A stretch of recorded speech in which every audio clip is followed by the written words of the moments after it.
I am the terror that flaps in the night. I am the podcaster who never stops talking. I am Darkwing Duck. And you, good citizens, are listening to the St Canard Files, a podcast all about me. You lucky dogs. What are the royalties on something like this anyway?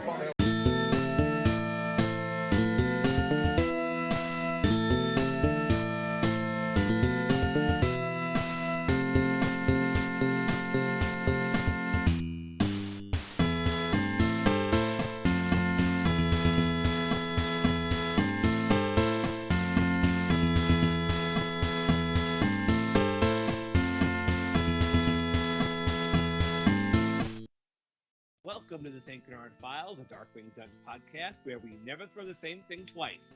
We're your hosts, Mike Russo and Tiffany Silverbraun. How's it going, Tiff? Pretty good. Good, glad to hear it. What's new and exciting? Nothing much this time.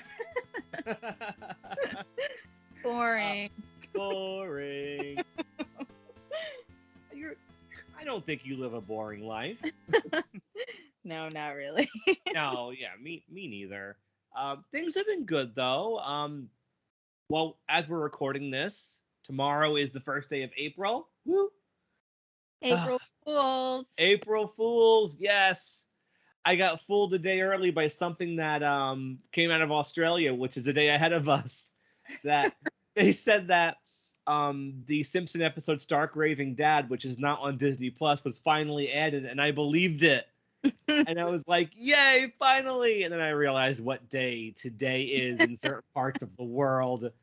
And I was like, oh, man, I mean, I have it on DVD, but, you know, who watches DVDs anymore? Yeah. So, I mean, by the time this drops, it's a week after, you know, whatever. But yeah, we always play pranks on each other here. yeah, April 1st is kind of the day where I try to stay away from social media because you never know what someone's going to post. Yeah. But I've learned to ignore it. But anyway, we got like a little bit of Darkwing news, nothing too big, but those Beast Kingdom Negaducks are hitting. Like, Stan's got one. Yeah, I mean, he's happy with it. People who have gotten it are happy with it. I just don't like it. Me either. I didn't order it. I didn't order the Darkwing. You don't plan on picking either of them up, right? No, I feel like if I got a bunch of money, I would, just to like have a complete collection, but not at this point.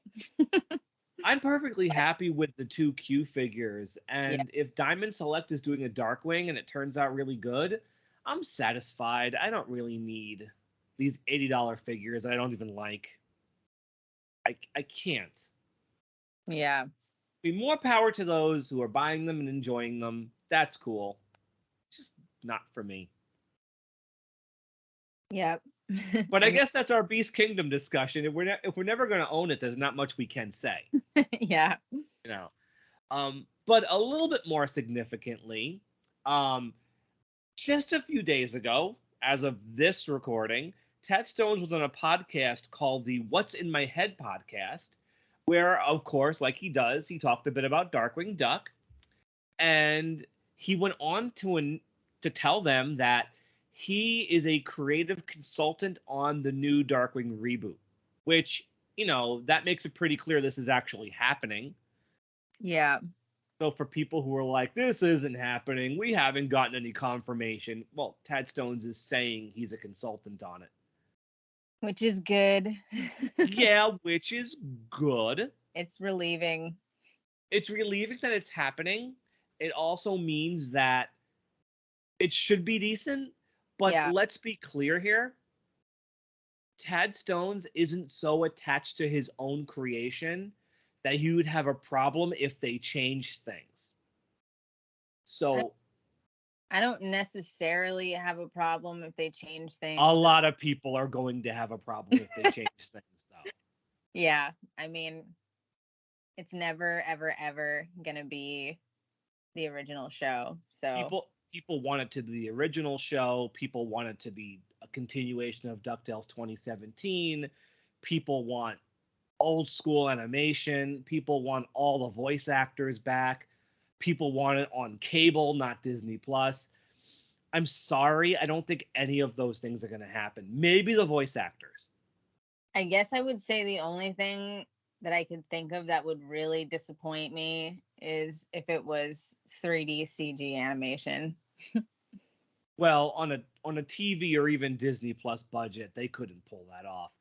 But I'm thinking something a lot more along the lines of DuckTales or something even more stylized. That would be fine for me. Yeah, I mean, there's stylized and then there's stylized, and I don't want Darkwing looking like that Thundercats roar thing, you know. Yeah.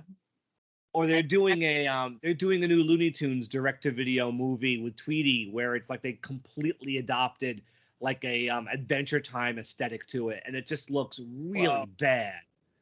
And I hope they don't do that with Darkwing with the jelly bean mouths and like the noodle arms. Who knows? But I think they won't go that extreme with Tad, and not even in charge. He's just going to be consultant. He might not even be like an employee on the show. He's retired. He could just be the guy they call once in a while to say, "Hey, Tad, would you do this?" or "How does this look?" Yeah. It doesn't mean he's going to be there day to day. Because if he was, he'd be working on the show, and he's not. But it also shows me the people working on it respect him enough to keep him involved. You know? So... Yeah, but that's cool. But he's always said he would change things about the show if he could. He's not so wedded to his own creations that he wouldn't change them. As much as me and you did not like that Rescue Ranger trailer, he's totally cool with it. Mm-hmm. And a lot of people were all about it.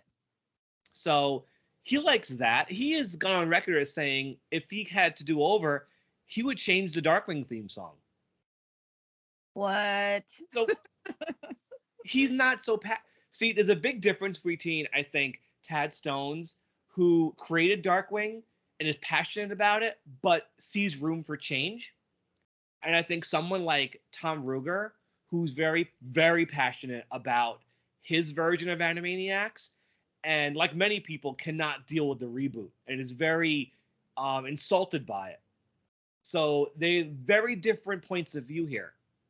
And I feel like they could take the Darkwing reboot and change a lot of things.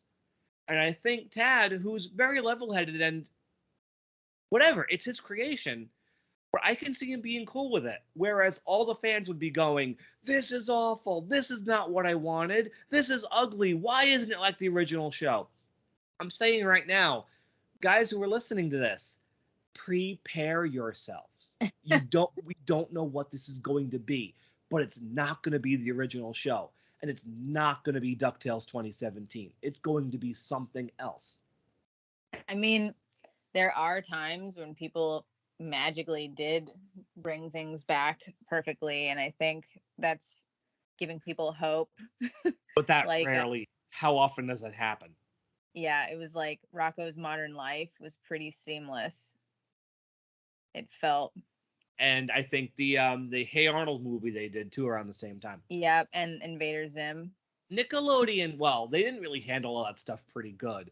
That Rocko movie was finished for years before they finally dumped it on Netflix. And I think the real reason why is because one of the characters was trans. And they couldn't deal with that and did not want it on TV. But that was a good movie. Yeah, it was really good. The Paramount properties tend to get treated very well. Warner stuff generally does not. Disney can be very hit or miss. We got super lucky with DuckTales. Yeah. I don't think that kind of lightning in a bottle is going to happen again. But Tad is involved in some way. So good. But I'm still cautiously optimistic. Yeah, it's scary. We will see what happens. I do think there's going to be... It'll be a different show. I think it will be different in some ways. I think we'll end up getting some new characters. I think we'll end up getting more representation. Those Yeah. are not bad things, but I can see that pissing off a lot of people just because they can't deal with change. Not because they're intolerant, but because they can't deal with change. Yeah. I could see that being an issue where Disney looks at a cast of straight white characters and says, let's mix it up. Yeah. And I mean, people are going to lose their minds because it's going to be different and it's not my Darkwing Duck. Just have to prepare ourselves. I mean, everyone needs to, I mean, people our age should think back to watching Alvin and the Chipmunks and how that was a reboot too. When you think about that, yeah, our Alvin and the Chipmunks was a reboot. Yeah. But it really remains to be seen. My one hope is that we get a few of the voice actors, at least Jim. Yeah. I really, to be honest, I don't know if Terry can do Launchpad anymore. He's gotten older. They're not going to get Dan from Megavolt. No. I can see Jim and I can see Katie. Disney has deep pockets though. Yeah, but I don't even know if Dan could do Megavolt anymore. I'd have to go back and listen to The Simpsons and hear how Krusty's sounding these days. Oh yeah, you never watched the new episodes. I don't watch the new episodes. Let's not even go there. But okay, enough about that. I think we talked more about this subject than I think we needed to because there really isn't much to say. Let's jump into Boom issue 13 from June 2011. Wow, that's over a decade ago. So this is the first part of what's going to be called the campaign Carnage story arc. It's not being called that right now. This issue is called Done in One. It's a single story. I mean, it leaves off at a bit of a cliffhanger, but basically it's a one and done kind of story that easily could have happened on the show, right? Yep. A one shot. Ooh, I see what you did there. Well, let's not get ahead of ourselves. Let's talk about the covers first. We have our requisite James Silvani A cover. Tiff, can you tell us what that cover looks like? Yeah, so A cover is it's like a target and it has Darkwing on it and he's being pinned by a bunch of random objects. And totally random. There are no like hidden references here. Yeah. Just random stuff. Yeah. Thoughts? I'm just not feeling this one. How about you? Yeah, I don't like this one. I don't really have a problem with the line art itself. It's just the coloring that's kind of weird. I think it's overly airbrushed. Yeah. There's just way too much airbrushing, especially on the costume and the beak. Yeah. It's all right. It feels like it was a rush job. It doesn't feel finished. But it does directly reference the comic book. Yeah, this is super close. We have a Sabrina Alberghetti cover for cover B. This one, though, man, do I love. Describe this one. Me too. So this one is a photograph, a torn, ripped up photograph of Morgana and Darkwing. And Darkwing has hard eyes. And Morgana is looking at him lovingly. Yeah, it's so true to the show. Yeah. She's such a great artist. Yeah. I wish she was involved with something else, Darkwing. Once the Boom run ends, we don't see any more of her work. Yep. But she gets how this show is supposed to look. Man, that Darkwing is great. That's the one that I have. Oh, I love it. But so there you go. Those are our covers.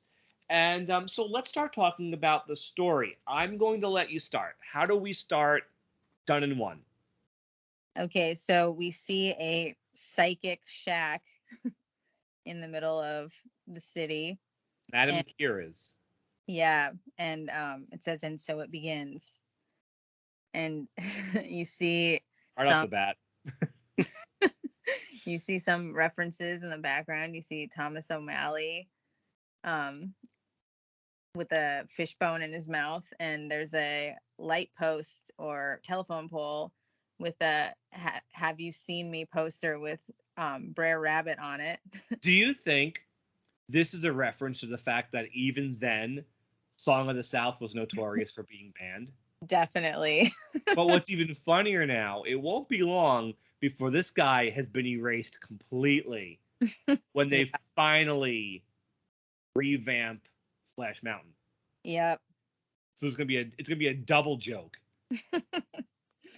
And then underneath you got a poster that has the, what is it, swamp boat from Madame Medusa's swamp boat from the Rescuers. Yeah.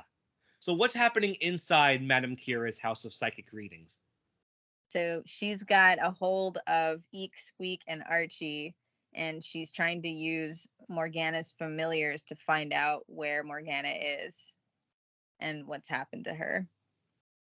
Yeah, I mean, Darkwing's depressed. He's barely functioning, and we find out Launchpad's dragging him to every psychic he can possibly take him to find out what happened to Morgana. Yeah. The one criticism of this issue, I don't like clinically depressed Darkwing Duck. Yeah. I like depressed Darkwing when he's funny. Yeah. When he's complaining he's a self-centered boob and a gipnoid and a spud mother and jackanape. But when he's sad and depressed and barely non-functioning, it's kind of depressing. Yeah. But luckily this issue's packed with jokes. Mm-hmm. Yeah, so you see her looking at the crystal ball, and she starts saying that she's seeing safe and safe soon home, and you realize that she's actually watching a baseball game on her crystal ball instead of looking for Morgana. Who do you hear as this fortune teller? If this was done when Darkwing was new, who would be the voice actress to voice this guy, this lady? Tress McNeil. Absolutely. We talked about this before, and what do you immediately picture when you think of Tress McNeil and fortune tellers? I think of the fortune telling machine robot from the Where Car episode. Your friend is a where car. Great episode. But so Launchpad gets mad that that she's playing them for fools, and he leaves. And he leaves with Darkwing. So she decides just to to watch the game on her crystal ball. And then we're introduced to our new villain character. Who is this guy, Tiffany? Carmichael Q. Anthony. And he's a pitcher for the St. Canard Coots. Yes. And he's throwing a pitch, and the catcher catches it, and it's a fish instead of a baseball. Because he is famous for never throwing the same pitch twice. But he's slowly losing his mind. And instead of throwing different pitches, he's just throwing different objects. And he is unable to throw the same thing twice. Yeah, so you see a fish, a blender, a banana, a toilet bowl cleaner, and then you see either Lucky or Patch from 101 Dalmatians. And then we find out that the men in white have dragged him away to the loony bin. And very dark. I don't think they would do like that kind of joke these days with like mental health stuff and like insane asylums, really. Like it's definitely a relic of a different time. And once again, we don't have Tom Lockjaw, but this guy's pretty close. Yep.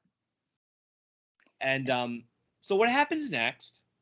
So it's 2 weeks later, and you see that he's back in his decrepit mansion. With baseball motif all over the place, on the gate, on the house, everywhere, yeah. And he's bouncing a baseball on his wall, thinking about what's been happening and how nobody wants him to play anymore. And he gets a ring at the door, opens it, and he sees a package. Okay. And he opens it, and it says, the package? it says a note says start playing a new game, and there's a trench coat inside. Ah.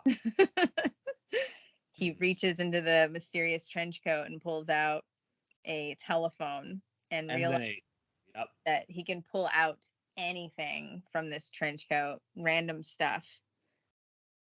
Gee, I wonder where this thing came from. Yeah, so he puts the trench coat on and has a new lease on life. And amongst some of the stuff he's pulling out of this trench coat is the Pixar ball and a Goofy Pez dispenser. Yep. And if you notice in the art here, it shows a close-up of his hand holding the note, and there's some black ink on his thumb. Yep. That's going to be explained a while from now. Spoiler alert, in Dangerous Currency, which, as we've explained, is kind of non-canon, but it's leading up to something. Yep. So then he starts throwing a bunch of objects and makes a Darkwing face out of all the random objects on his wall, and that's his new target. That must have taken a very long time for Savani to draw. Yeah. I mean, there are some references here, not a lot of them. Sorcerer's Apprentice hat. I just saw some toy teeth. That could be a Quackerjack reference. Yep. Genie's lamp. What else? Winnie the Pooh honey pot. Lady and the Tramp collar. Dodger's water bowl. Yep. But mostly nondescript objects. Yeah. So we cut to the Audubon Bay Bridge, where Darkwing is still super depressed. So Launchpad decides to turn the TV on, just to get his mind off of things. But what happens? They're opening the St. Canard Museum for superhero gadgets. Mostly gas guns. It's the mayor, and this time it's the mayor from the episode Let's Get Respectable. So someone decided to go and look up that guy and draw him. So I'm cool with that. Yep. But what happens? All of a sudden, Carmichael jumps out, and he's in full-on supervillain outfit with the trench coat. And he's named himself. Yeah, reveals himself as One Shot. Aha. That's from something, right? Yeah. Tell us later what that's all about. All right. When we decide to rate this guy, you can tell us what you know about that name. Okay. But okay, so he throws a couple of things at the guard, his aides, and then in a very timely reference, he's holding up a Wiimote to threaten him with it. I mean, we're like 2 generations removed from the Wii. But yeah. God, remember how big the Wii was? Yeah. Like, everybody and their damn mother played that system. Still have it. I still have it in storage, and we still have a Wii U hooked up. But I paid a lot of money for a Wii when we couldn't find one. I got one on eBay for like twice what it was going for in stores just because everybody had to have it. I love that. I played that system to death. I love that system. So I have a Switch, but I don't play the Switch like I played the Wii. Yeah, it was great. Do you notice that when they show a close-up of One Shot's eyes, what do you see in those pupils? Yeah, you see deranged happy faces. Deranged black happy faces. Yep. Some sort of evil, just some sort of crazy evil has taken over this monkey. Yeah, by the way, he's a monkey. We didn't mention his species, which is not common on Darkwing Duck. Yeah. I think the only monkey I can think of was Andy Ape from Film Flam. And the apes in Apes of Wrath. But those were actual real gorillas. Those weren't like anthropomorphic, like cartoon ape characters. Yeah. So yeah, Darkwing is just all bummed still. Like he's still interested. He's still talking about Morgana. He wants to see a seer in Duckburg. But then Gosling's got to talk some sense into him. And she says, just before Morgana did whatever she did, what did she say to you? And promise me you'll always be you. Mm-hmm. And he gets the courage or strength to go after One Shot. And down they go in the rat catcher down the cable of the bridge. Which Definitively Dangerous adds a Let's Get Dangerous in there, which just pops it up a little bit. Nice. So One Shot's beating up everybody at this meeting. We have a weird portrait behind him of a character we had to think about for a bit. Who do you think this human being is? I'm pretty sure it's Casey from Casey at the Bat. More deep cuts. I like that cartoon though. Yeah, it's really funny. Marty Casey. Unlike the sequel cartoon to that was really bad. Isn't that where he has like enough daughters to like have a baseball team? Yep, and Yeah, he's I've never seen it. It's pretty sexist.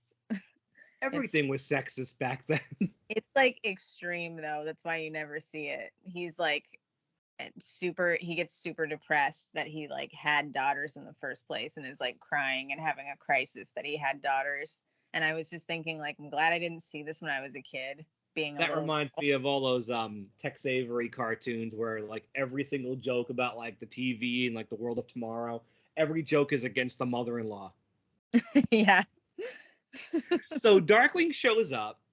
His entrance here is I am the terror that flaps in the night. I am the umpire who needs new glasses, which is good because this is baseball related. But in Definitively Dangerous, he says, I am the corporate sponsor that ruined your favorite stadium. Because they always rename the stadium something stupid. Yeah. So Darkwing and One Shot start fighting. How does this fight go? He's throwing a bunch of stuff at Darkwing, and oh yeah, there's 3 pictures in the background. You got Jose, Goofy, and Panchito. And Darkwing ends up getting hit in the face with an iron. Kadunk. Come on, you gotta be quicker than that. Kadunk. Right in the face with the iron. Yeah. And then he goes, hey, if you're One Shot, then why is there 2 of you? I'm seeing double. 4 Krusties. So what happens next? He goes to use his gas gun against One Shot, and he throws a giant cork in the gas gun, and he explodes. Kablooey! I do love the yeah-oh. Yep. Like very, very Darkwing. Because Definitively Dangerous changes that to that's not good, but I think yeah-oh is far more Darkwing. Yeah. Okay, so Darkwing gets blown up, One Shot grabs the mayor, and leaves. So they go back to the tower again. And what happens next? So Darkwing's back to depressed mode. I don't like depressed mode Darkwing. Yeah, and they're trying to figure out They're back to talk. He's back to talking about Morgana. Yeah. And they're still trying to pinpoint where exactly she is, and they're trying to decide what to do about He's having trouble because he needs to stop One Shot, but is preoccupied with Morgana. Exactly. He can't do 2 things at once. Mm-hmm. And he's trying to figure out like One Shot, like he's trying to just figure out what his deal is. Yeah, and then you see Goslin, and she has a thought, and you see her escape out of the hideout. Hey, look behind Goslin in that drawing. That's the little tank they had on Steerminator. Oh yeah. That's awesome. Yeah. So Goslin jumps out the window and leaves. And who does she get to join her? Honker. I kind of like seeing them as just Goslin and Honker. Mm-hmm. After Gosmo Duck and then Quiverwing Quack as the Arrow Kid, I really do love just Goslin and Honker sneaking around. Like this feels more real. This feels more Darkwing Duck to me. So they sneak into his mansion, and I think we found the deepest Disney cut of all. There is a gremlin on the wall. Now, not Joe Dante's gremlins, not Bob Clampett's gremlins. What gremlin is this? It's a gremlin from a abandoned Disney cartoon. That was, I guess, the only thing that got released was a book, right? And I think it was like like a collaboration with Roald Dahl. Yeah. Yeah, it never got made. It was supposed to be a movie back in the 40s, like kind of a World War II kind of themed movie, right? Yep. Because they always said when the planes fall out of the sky, the gremlins did it. Yep. So yeah, that's why there's a gremlin there. I think it's one of the most obscure Disney deep cuts Yeah. here. So Carmichael's going back and forth talking to himself. We see very mysterious eyes inside this coat that are talking back to him. And Yep. then he spots Goslin and Honker. We have a picture on the wall of the walrus from Alice in Wonderland. And he captures them and holds them at corn point. Not gunpoint, corn point. Whatever, it's Darkwing Duck. I don't care. So back at the bridge, Darkwing's got a bit more. He's got his spirit back a bit. Yeah. And they discover on the TV they got one shot there showing that they have the mayor. He has the mayor. Mayor's tied to a chair, and he's like, "Can you redeem yourself, Darkwing? Can you save your precious mayor?" Then he turns the chair around, and there's Goslin. And he goes, "And your number one fan?" And then he turns the chair around again, and there's Honker, and he says, "And your number two fan, the chubby one with the glasses?" And Launchpad, he's not that chubby. They say the camera adds 10 pounds. Honker has never been depicted as being chubby. Yeah, I mean, But you know what? as But in the original Writer's Bible for Darkwing, in the Honker write-up, it specifically says that Honker is chubby. Huh. Believe it or not. But that was not a thing. I'm kind of glad for that. All right, so here's our final fight. Including pictures of the White Rabbit and Clarabelle Cow on the wall. Also, Horace Horsecollar. So how's this fight go, Tiffany? So he's One Shot's wondering if Darkwing's going to discover his hideout, and as he's wondering that, he gets bonked on the back of his head by a gas gun canister. And One Shot throws a bunch of stuff back at Darkwing, which includes the magic mirror from Beauty and the Beast, and Slinky Dog and Woody's hat. And Darkwing hides behind a desk. There's one more thing he throws at him that bears mentioning, which is not a Disney reference. He throws a canister of ooze labeled TGRI. That is like old school Ninja Turtles. Like, yep. I'm pretty sure that's Secret of the Ooze movie, right? Yep. That is crazy. I love those stupid movies so much. Yeah. And then what happens? And then you also see the Ninja Turtle weapons hitting the table that Darkwing hides behind. He gets an idea to have him throw a big object instead of all these little objects. And One Shot goes into the coat and he starts pulling out a giant like nuclear warhead. And I think an ICBM, right? The what? Aren't like they called ICBMs? Oh, I don't know. I don't know. Maybe I screwed that one up, but I think that's what they're called. Either way, I think it's a nuclear device. Yeah. And he pulls the damn thing out of his coat. And again, this is so true to the show. He suddenly realizes the thing is too heavy and it crushes him. Yeah. But here's the problem. Darkwing has to disarm this thing. Yeah, and he starts pushing buttons and all it does is make it go faster. Yeah. So Goslin's like, think about the source of all his pitches. Send it back across the plate. Why didn't she just say, Darkwing, the coat? Yeah, I know. Why are you being cryptic? You got like a half a minute to live. So he grabs the coat, and I think this is clever Darkwing Duck too. Puts the nuclear device back into the coat, and as he pushes it on the ground, it explodes, and they're all inside the coat, and they're all safe. Startles the house, but they're safe. Yeah, and in the background you got Turk and forget the other character. Cantor. But it's like the two panels are like the exact same scene. So the picture mysteriously changes from Kirk to Tantor, like in the same quote unquote shot. Yeah. Whatever.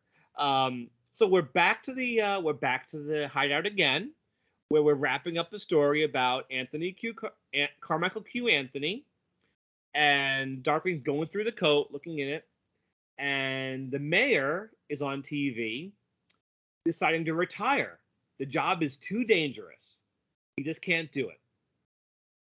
So Darkwing thinks for a second. With power, influence, and the risk of things getting dangerous? And what does he say? Darkwing Duck is running for mayor. And Goslin says, This won't end well. and yeah, we're definitely going to pick this up next issue. Even though it's a done in one, it is leading to something else. We will discuss that and another new villain next week. But that wraps up issue 13. What we need to do, of course, is rate this issue and its villain. So let's start with the issue. Tiffany, how many gas gun canisters are you giving this one?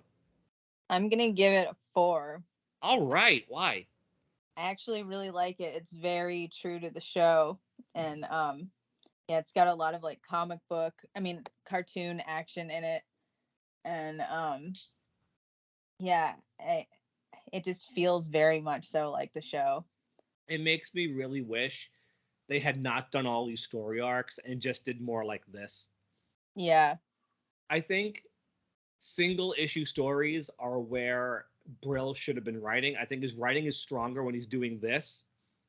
When he's trying to cram a story into 4 issues, as we've already seen, and as we will see, he's not quite up for the task. But I'm actually going to also give this a 4. I think it feels just like the show. I like the villain. I like the cartoony gags, like Darkwing just getting hit in the face with stuff, running out of the way of all these projectiles is just so Darkwing Duck. Goslin and Honker are fun, working together. It works. It's fun. It's a really, really fun issue. And so yeah, I'm giving this one a 4 as well. I don't think anything else in the story arc I'm going to rate nearly as high. But this one definitely stands out. Yeah. As for a one shot, before we rate him, do you want to give our listeners the explanation of all of that backstory, Marvel DC thing you told me about earlier? Yeah. So seeing that character was hilarious to me because the logo that they use is very similar to another character, which is Deadshot. And not only, it's not just, Darkwing Duck obviously pulls from a lot of comic book characters and has references to other comic book characters and their villains. Right. But this one is particularly hilarious because it's been an ongoing kind of joke between DC and Marvel where they like parody each other's characters back and forth. And it started with Deadshot by DC in 1950, which then Marvel had a character Deathlock in 1974. And then DC came back with Deathstroke in 1980, and then Marvel came back with Deadpool in 91, and the latest one is DC with Red Tool in 2014.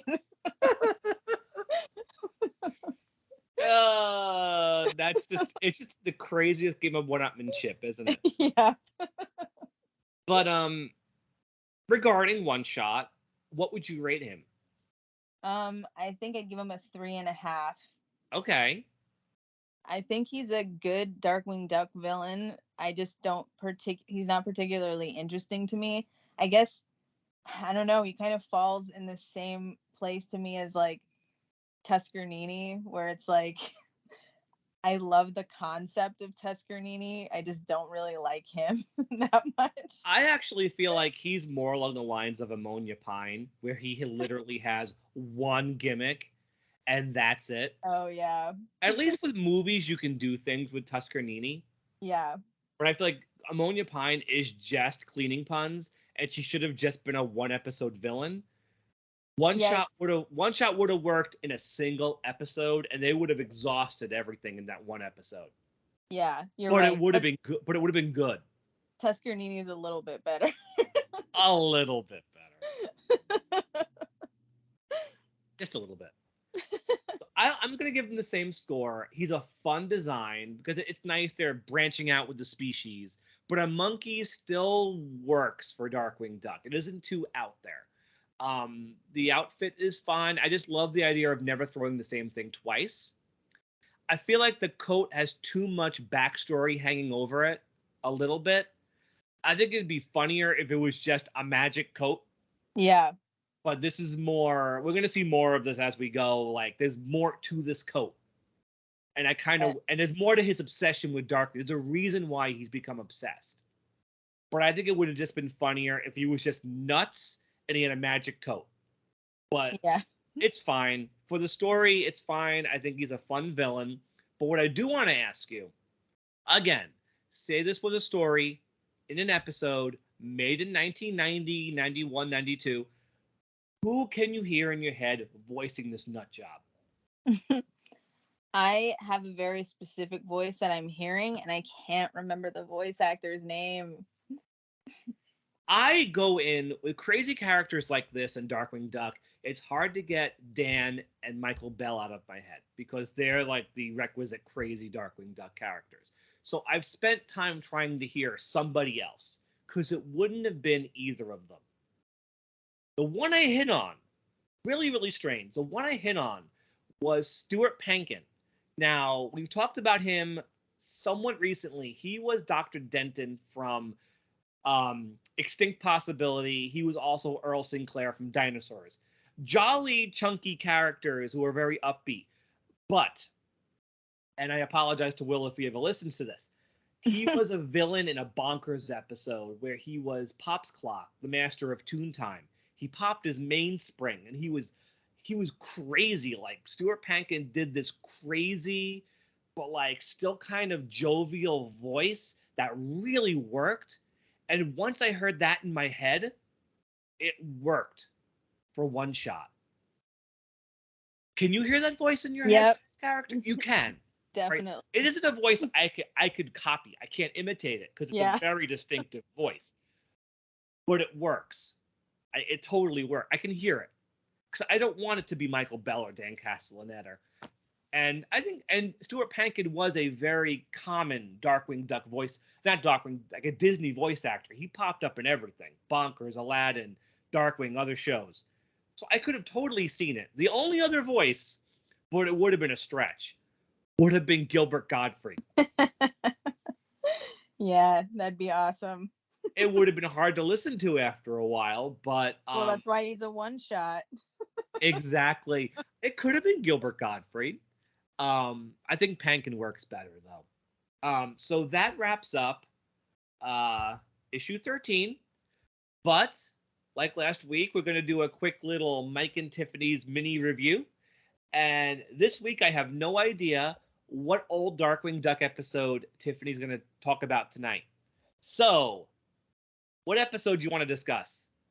So I don't know why this wasn't the first one that I picked, but Comic Book Capers. Nice. Okay, go ahead. One of my favorites. I think it's in my top 10. Yeah, me too. So go ahead. Tell everyone why you like this episode. Yeah, I love this episode. I think it might be the best animated episode of all of them. I don't know. Brush with Oblivion comes very close. Yeah, and that sinking feeling too. Mm-hmm. But yeah, I mean, it just, I don't know. It might be the episode that got me to like be obsessed with the show as much as I was. Well, because I love comic books. It's super meta, and I feel like more than whenever I tell people, whenever there's people that I know that haven't seen the show, that's the episode that I show them. Like Makes more sense. Darkly Dawn's Duck or any of the other early ones. I think that one's the best representation for someone who hasn't seen it, so you get a feel of what the show is. It's like the way that the story goes, you actually get a feel for all the main characters and like their personalities. It's just really good for a starter episode. I'm going to piggyback, but I'm also going to like elaborate a bit for at least my, my thoughts and my experience with it.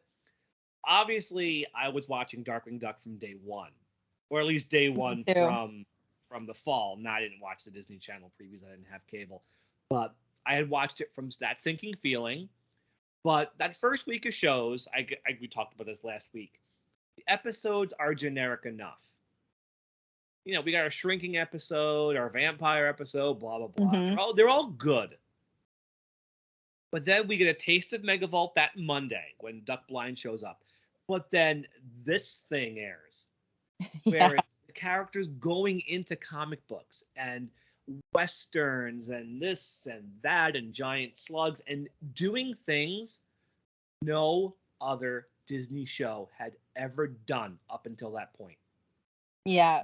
This is where it starts on Darkwing Duck with comic book capers. Yeah, and it's Megavolt at his best. Also because they threw Disney Australia at Megavolt for the only time. Yeah. And it gives him a completely different feel. Mm-hmm. Can you picture Quackerjack done by Disney Australia? Like, seriously, that would have been awesome. I know. I wish Or Disney Australia did Dry Hard. Or an episode with Negaduck. Yep.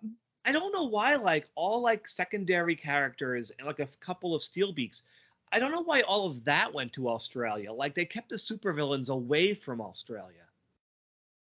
That's weird. It's really weird. I mean, at least Morgana got to go to them. But Yeah. Megavolt went once. Negaduck, Bushroot, Quackerjack, they never went there. But the animation is so good. I mean, just that bit with Megavolt in the lighthouse, Yeah. reading the, screaming and kicking the papers and the electricity in the helmet. His hat's like bouncing off of his head. But that animation in that bit, just the flow of it and how his body moves, that is iconic Disney Australia. I think that was from an animator named Andrew Collins, who was like the Australia animator, who eventually went on to be like a supervisor for that studio. That's how good his stuff is. Like, if you see something like that in an early Australia show, where it's like where the characters are just dancing and the mouth is moving around his face.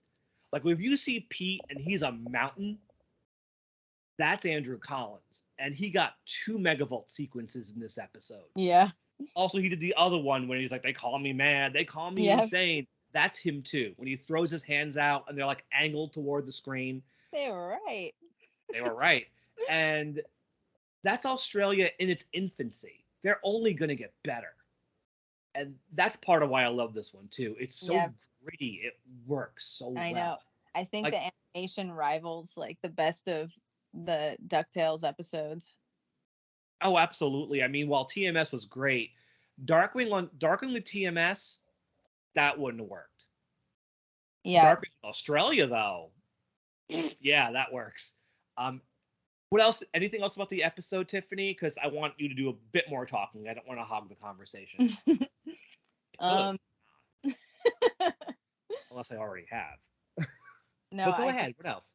I don't know. There's not much more to say. It's just great. It's one of my favorites. I love like all even the framing with him at the comic book office.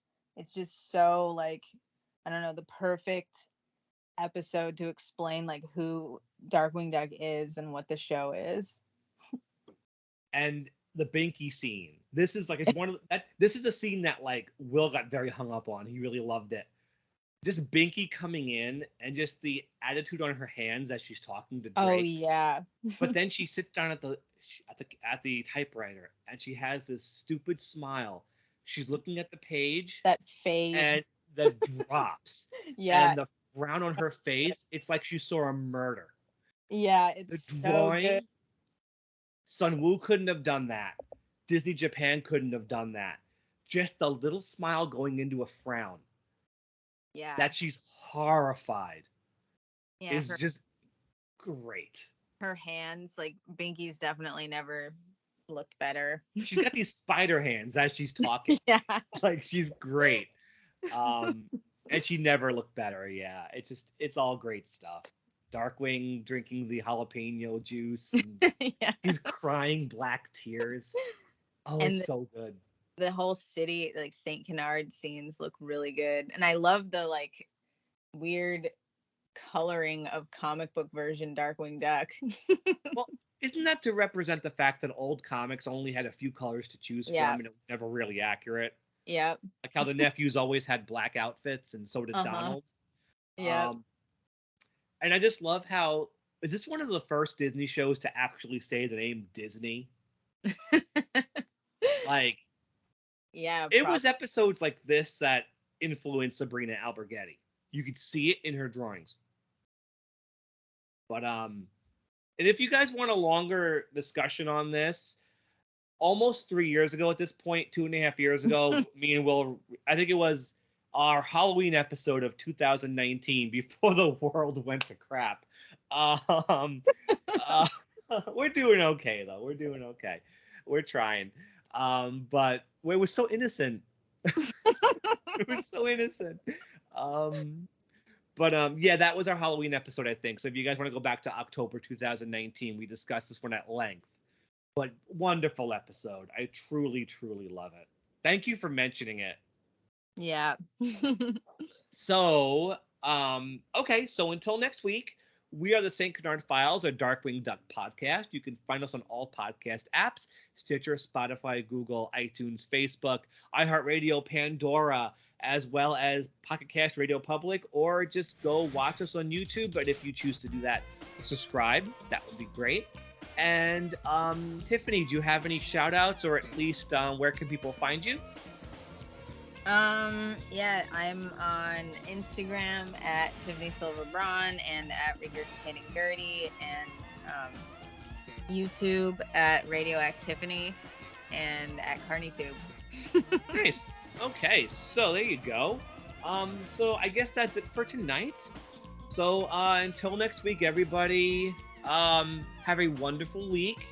Watch some Darkwing, read some comics, or watch other stuff. I don't care. And everyone stay dangerous. Bye. Thanks for listening. Have a good night.